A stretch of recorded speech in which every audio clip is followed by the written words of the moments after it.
Fala, meus amigos, como que vocês estão?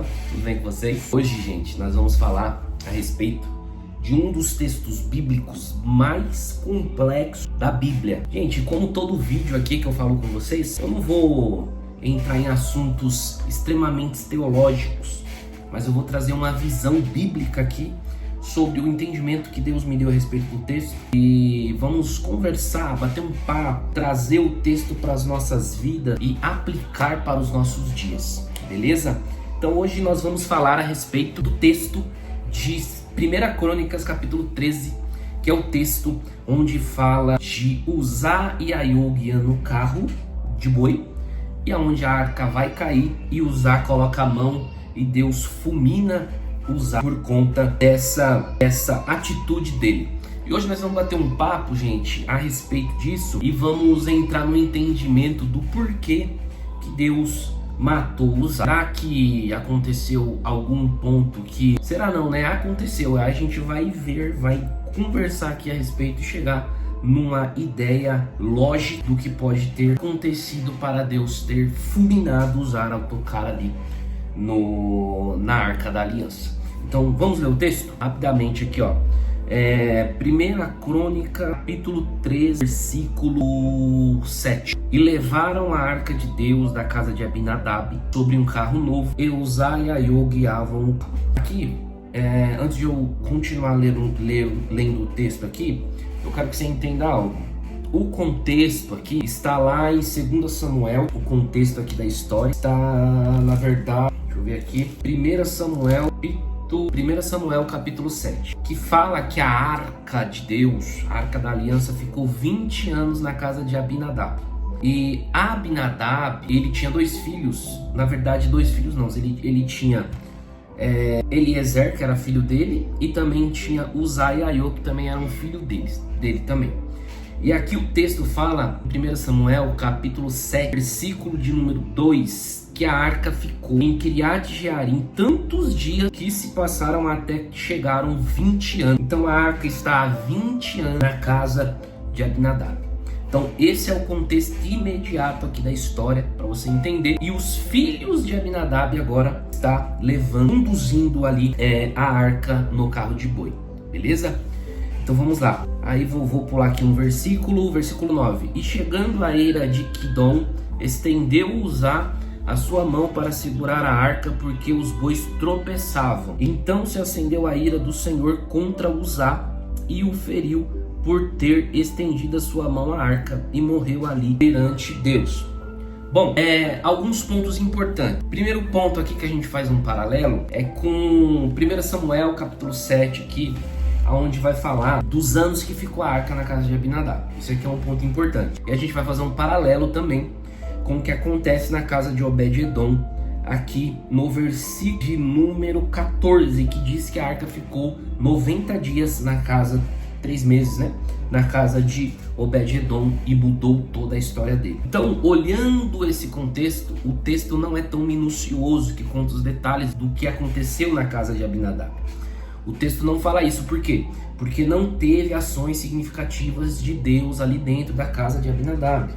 Se tivesse situações significativas ao ponto de terem sido importantes, estariam com certeza no texto. Mas o texto não relata isso, então dá a entender, a gente fazendo uma exegese, fazendo uma análise, a gente consegue entender que não houve atuações significativas de Deus na casa de Abinadab.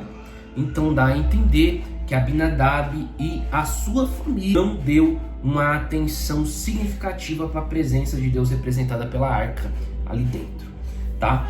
Então, o que acontece aqui? Quando a gente vai olhar esse texto, a gente faz esse paralelo. Então, Obed-Edom fez algo que chamou a atenção, e Abinadab não fez algo que chamou a atenção, e os seus filhos também não fizeram. Então, esse é o primeiro ponto para a gente formar o nosso raciocínio aqui. E o segundo aspecto aqui que eu quero intrigar a gente a pensar é o seguinte: Deus, ele é tão zeloso ao ponto de uma pessoa querer proteger, ter uma boa atitude, e mesmo com essa boa atitude Deus o matar. Deus ele é tão zeloso nesse nível, porque você vai concordar comigo, o que Uzá tentou fazer foi algo bom, não foi algo ruim, porque ele estendeu a mão para proteger, vamos dizer assim, a presença, a arca. E Deus não gostou dessa atitude, então a gente vai analisar a respeito disso também, tá?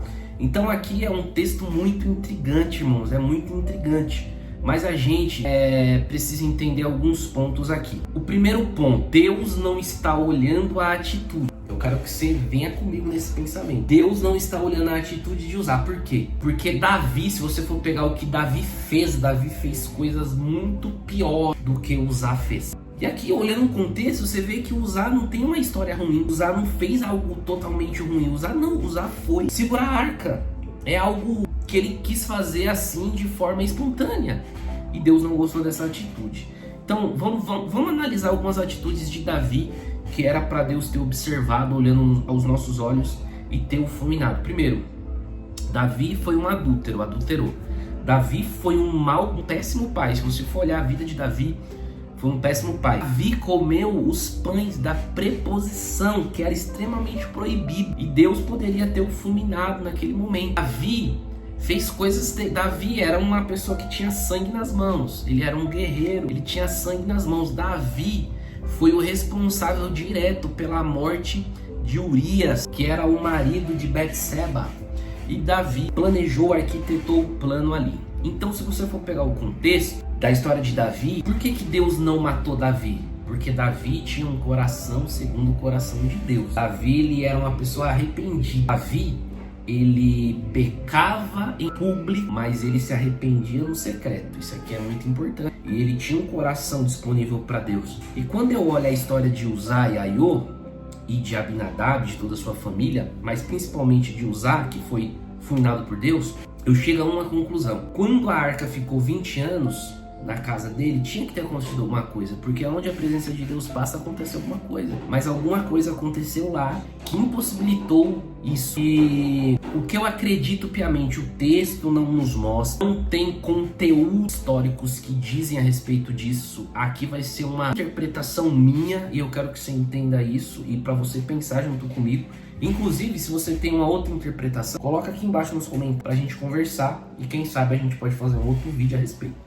Mas a minha interpretação é: Uzá ficou 20 anos com a arca em uma casa e não deu atenção. Não se comportou de uma forma adequada para Deus mudar o cenário da vida dele. E agora, quando ele está em público, ele quer demonstrar reverência à arca. Quando ele estava no seu quarto, quando ele estava no seu imóvel, junto com a sua família, que é onde ali as máscaras caem, ele não dava atenção, não foi transformada a vida dele. Porém agora, quando a arca vai cair, ele quer fazer uma boa ação, quer demonstrar que tem um coração piedoso. Irmãos, se tem uma coisa que Deus odeia é hipocrisia. Hipocrisia é algo terrível. Eu sou uma coisa em casa e quando eu saio da porta para fora, eu demonstro ser outra pessoa. Uzá, irmãos, se você analisar nesse contexto, trazendo todos esses pontos que eu trouxe para você, você vai perceber que Uzá, Deus o fulminou porque ele quis ser uma coisa em público que não era realmente o seu caráter. Porque Deus ele não ia matar Uzá simplesmente por ter colocado a arca num carro de boi. Não era isso, irmãos. Por ter simplesmente a arca caído e ele segurado na arca, não, porque isso foi uma boa ação. Mas Deus o fulminou de fato porque ele estava mostrando ser algo que ele não era de verdade. Claro que tem alguns argumentos que a gente pode utilizar, que dizem lá na lei que tinha que carregar a arca nos ombros. Tudo bem, irmãos, eu concordo também com esses argumentos, mas o ato dele tentar ajudar, segurar a arca, foi uma ação boa. E por que Deus ia matar alguém que teve uma ação boa? É porque essa pessoa, provavelmente, ele tinha um caráter hipócrita. 20 anos se passaram e não mudou nada. Ele não demonstrou uma atitude positiva e piedosa diante da presença. E agora, quando está em público, perto do rei, olha só, perto do rei, ele quer fazer uma atitude significativa para chamar a atenção. E Deus percebe isso e mata ele. Quando a gente olha o texto bíblico, a gente tem comprovações que Deus primeiro, ele olha para dentro de nós para depois olhar a nossa atitude. Quando você vê lá a oferta de Abel e Caim e Abel, você vai perceber que o texto diz: Deus olhou primeiro para Abel e depois para sua oferta. E Deus olhou primeiro para Caim e depois para sua oferta. Antes de nós fazermos uma atitude, tivermos uma atitude, Deus primeiro olha para dentro de nós e depois olha para nossa atitude. Então, eu espero que você tenha gostado desse vídeo. Foi um bate-papo, foi um vídeo para a gente conversar a respeito aqui desse texto. Eu sei que pode ter várias interpretações aqui, mas essa foi uma visão que Deus colocou no meu coração. Eu acho uma visão muito factível. É uma visão que realmente faz sentido. Se você pega o texto de 1 Samuel 7 e confronta com esse texto aqui de 1 Crônicas, capítulo 13, você vai perceber que esses argumentos que eu usei aqui para defender a minha tese faz sentido, tá bom? Se você gostou desse vídeo, compartilha aí. Deus abençoe. Tamo junto. Até o próximo vídeo.